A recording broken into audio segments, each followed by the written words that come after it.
Hello and welcome back to the channel, and welcome back to another GT Sport drift setup. This time round, as you probably will have seen in the thumbnail, I'm going to try and tackle the Falken Turn 14 BRZ.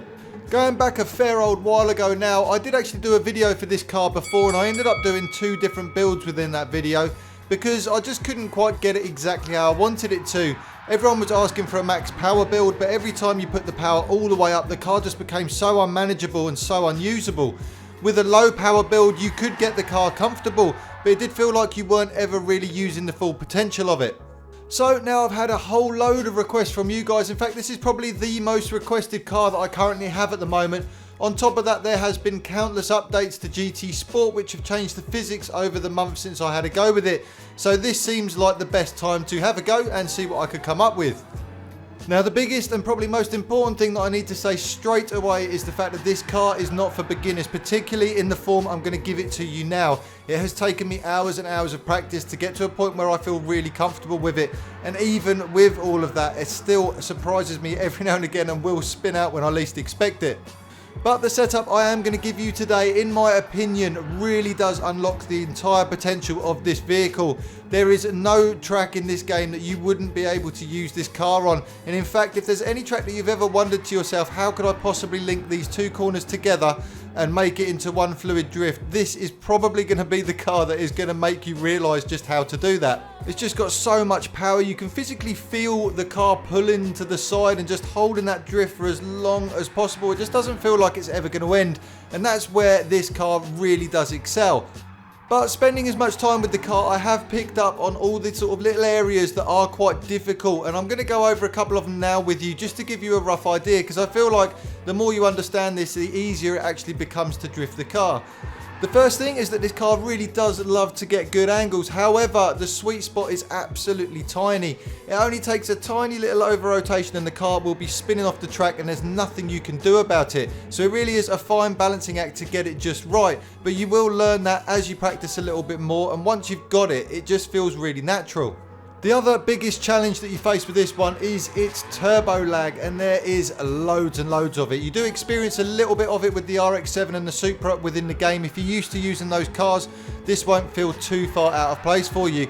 But it does take a long time to spool up, and certainly if you're in a mid-corner and you wanted to change gear at that point, it can feel like forever for that power to actually come back in and for those wheels to start spinning again. So what I've actually done is try to gear it as best as possible. That seems to work on most tracks where you won't have to change gear too many times within a single run. You should be able to just leave it in that gear and not worry about it. However, what I did find was on the corners that I did have to change gears, it's just a matter of getting that angle exactly right, waiting for it to spool up and just hold it there. And as soon as that power kicks in, just be ready to counteract the steering and it will continue round the drift. Throttle control is by far and away your biggest friend when it comes to this car as well. You're going to be doing far less steering input and more control with your foot or your finger, depending on what you're using, whether it be a wheel or a controller. But that is the most important thing to get right here. So don't go in there flat out all the time, because this car will just spin out every single time. Genuinely though, the biggest thing with this one is the more practice you put in, the more you are going to get out of it. And I can't really say any more than that. It just does take a little bit of time and practice. But anyway, I'll stop waffling on now and we'll go straight over to the setup where I can show you guys exactly what I've come up with. Don't worry, you're not going to need loads of mileage points here. These are just left over from the last ones I did. So with the power level here, all I've actually done is take it all the way to 105%, and that's going to leave you 1089 brake horsepower. With a weight reduction, you can just leave that on 100% or 1433 kilograms. There's no need to adjust it at all. With the traction control, you want that set to 0. Now, I've gone for comfort medium tyres front and rear, and that's really important. The hards just weren't giving me the kind of power that I needed to actually put down, so definitely make sure you go with the medium. Brake balance wise, I've got that set to a -2. Ride height on the front is set to 70 and on the rear is set to 80. The natural frequency on the front is 2.3 and on the rear is 2.2. I've got the anti-roll bars exactly as they come from standard, so 7 on the front there and 4 on the rear.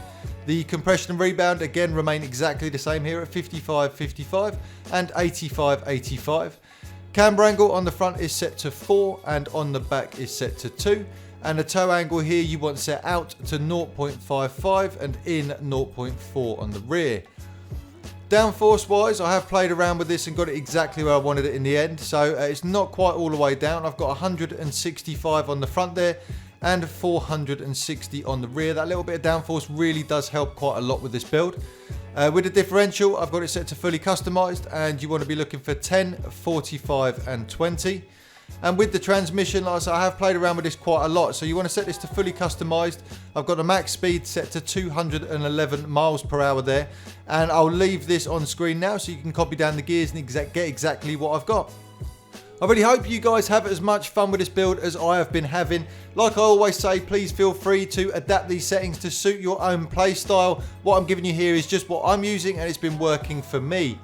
Hopefully, if this is the first time you're coming by the channel, you've already hit that subscribe button, but if you haven't done so already, please could you do so, and also hit that notification bell so you don't miss out on any future uploads. Use the comment section down below if you just fancy getting in contact with me, but equally, if there's anything you'd like to see me doing here on the channel, use that section down there to let me know what you would like to see. If you want to see the channel grow, please make sure you also hit that like button. It really does make sure these videos get seen by a lot more people than they currently do. As always, I'm going to leave you with some more footage of me just messing around with the car. Please stay till the end if you'd like to see that. Thanks for coming by the channel, and I'll see you all on the next one.